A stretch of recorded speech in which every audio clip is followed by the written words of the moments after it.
ওয়াইনাজ্জিলুল গায়স, বৃষ্টি কখন বর্ষিত হবে আল্লাহ ছাড়া কেউ জানে না। ওয়ায়ালামু মা ফিল আরহাম, মায়ের গর্ভে কি আছে আল্লাহ ছাড়া কেউ জানে না। হয়তো বলতে পারেন বিজ্ঞান তো জানে, ছেলে না মেয়ে আল্ট্রাসোনোগ্রাফির মাধ্যমে এখন তো নির্ণয় করতে পারে। তাহলে এই বিষয়টি আল্লাহর বৈশিষ্ট্য হলো কিভাবে?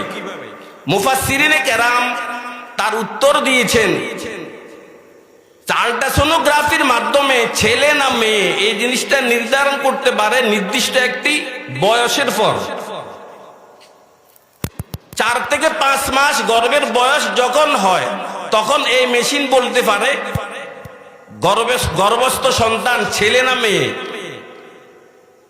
কিন্তু আল্লাহ রাব্বুল আলামিন যখন যেই শুক্র এবং বীর্যর মাধ্যমে সন্তান হওয়ার মঞ্জুরি হবে আল্লাহ পাক তখনই বলতে পারে। অনেক সময় বিজ্ঞান আমাদেরকে ভুল ডিসিশন দেয়, ছেলে বলে হয়ে যায় মেয়ে, অথবা এই সন্তান কালো না সুন্দর এটা মেশিনে ধরা পড়ে না।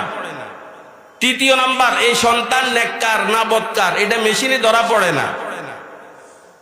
এই সন্তানের মেজাজ কেমন এটা মেশিনে ধরা পড়ে না, কিন্তু আল্লাহ প্রথম দিন থেকেই জানেন। ওমা তাদরি নাফসুম মাযা তাকসিবু গাদা, আগামীকাল কি রোজগার করবে জানে না। ওমা তাদরি নাফসুম বিআইয়ি আরজিন তামুত, কোথায় আপনার মৃত্যু হবে আল্লাহ ছাড়া কেউই বলতে পারেন না। তো মৃত্যু আমার আর আপনার জন্য অবধারিত, তবে কে কখন কোথায় কোন জায়গায় মরবো এইটা আমাদের কাছে একদম অজানা। তবে বড়ই ভাগ্যবান ওই সমস্ত সন্তানগুলো যারা সাবালক হওয়ার পূর্বে মৃত্যুবরণ করেছে, এরা বড়ই ভাগ্যবান।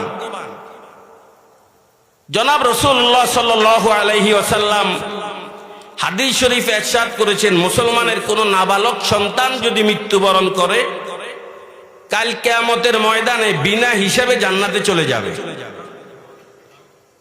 আর হিন্দুদের নাবালক সন্তান, এটা নিয়ে মুহাদ্দিসিনে কেরাম বিভিন্ন ধরনের কালাম করেছেন। কেউ বলে মাতা পিতার অনুগত হয়ে জাহান্নামে যাবে, কেউ বলে জান্নাতেও যাবে না জাহান্নামেও যাবে না, জান্নাত এবং জাহান্নামের মধ্যবর্তী স্থান আরাব যেটাকে বলা হয় পার্টিশন ওয়াল, ওখানে থাকবে।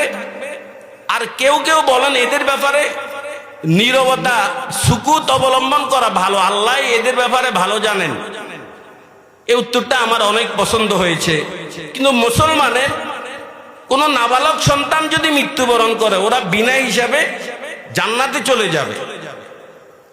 নাবালক সন্তান যখন কোন গুনাহ করে এই গুনাহ তার আমলনামায় লেখা হয় না। রুফিয়াল কলম আন সালাস, আনিস নাইমে হাত্তা ইয়াস্তাইকিজ ওয়া আনিস সাবিয়্যি হাত্তা ইয়াকবুর ওয়া আনিল মাজনুনে হাত্তা ইউফিক। বাচ্চার কোনো গুনাহ লেখা হয় না। আর বাচ্চা যদি কোনো নেকের কাজ করে এই নেকের কাজগুলো বাচ্চার মাতা পিতার আমলনামায় লেখা হয়। গুনাহ টোটালি লেখা হয় না, আর নেক করলে এই নেক লেখা হয় মাতা পিতার